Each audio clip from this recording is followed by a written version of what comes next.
Reactive AI, the ground floor of intelligence. Reactive AI is the simplest and most basic form of artificial intelligence. It doesn't think, remember, or learn. It just reacts to inputs based on pre-programmed rules. Imagine playing chess with a computer that knows every possible move. That's reactive AI in action. It looks at the game board, calculates all potential outcomes, and picks the best move. It doesn't strategize or care about your plans. It simply runs cold, hard calculations. Reactive AI systems are highly efficient for specific tasks, like Deep Blue, the famous chess-playing AI that defeated Garry Kasparov in 1997. However, their simplicity is also their limitation. These systems excel at one thing but are incapable of doing anything else. You can't ask Deep Blue to make you breakfast or write you a poem. It's only designed to play chess. Reactive AI is like a hammer. Great for hitting nails, but useless for baking cakes. Despite its narrow scope, it's a critical stepping stone in the development of more advanced AI. Limited memory AI, the learner.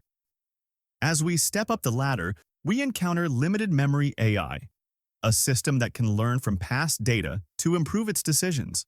Unlike reactive AI, it's not stuck in the moment. It can remember recent events, analyze patterns, and adjust accordingly.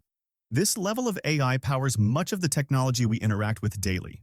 For instance, self-driving cars use limited memory AI to navigate roads, avoid obstacles, and adapt to changing traffic conditions. They rely on sensors and cameras to observe their surroundings and process data in real time, like remembering the car that swerved in front of them moments ago. However, the memory of these systems isn't permanent. It's like a goldfish's memory, only retaining information for the duration of the task. Once the job is done, the data is discarded. This level of AI underpins applications ranging from virtual assistants like Alexa to Netflix's recommendation engine. It's not human-level intelligence, but it's a significant leap forward, enabling AI to act dynamically based on context. Theory of mind AI, the empathizer. Now we enter the realm of hypothetical AI with theory of mind. Unlike limited memory AI, this level would not just react or learn, it would understand.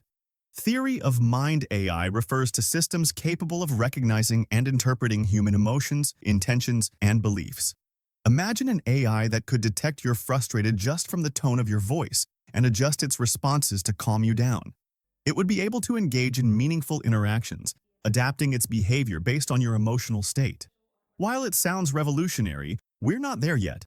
Building machines that can understand abstract human concepts like empathy and intentions is incredibly challenging.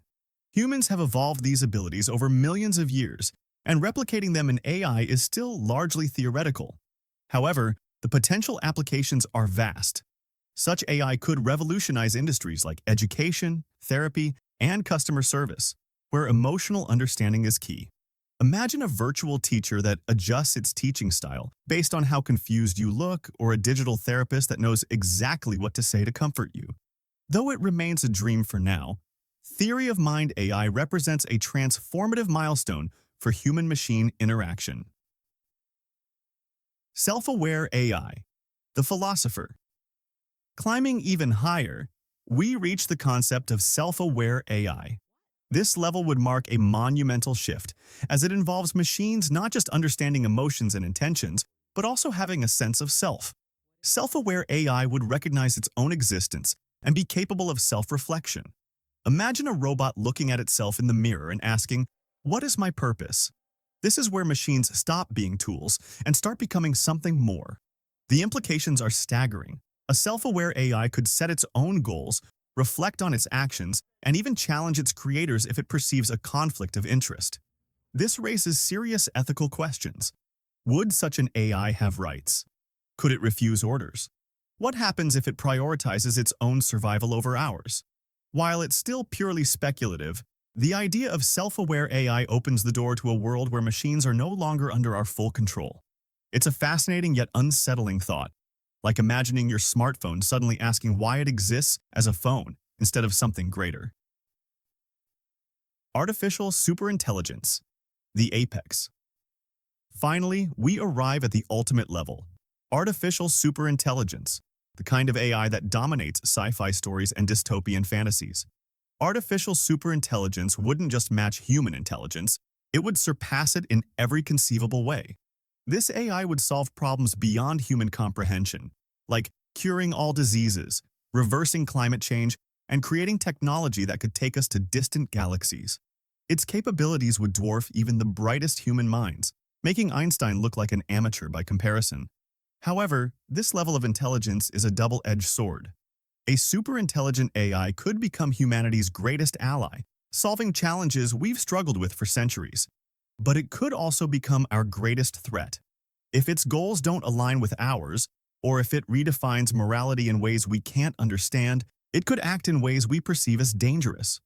Imagine a machine deciding that humanity itself is an obstacle to progress. Artificial superintelligence represents the pinnacle of what AI could achieve, but it also forces us to confront the existential risks of creating a being that may no longer need us.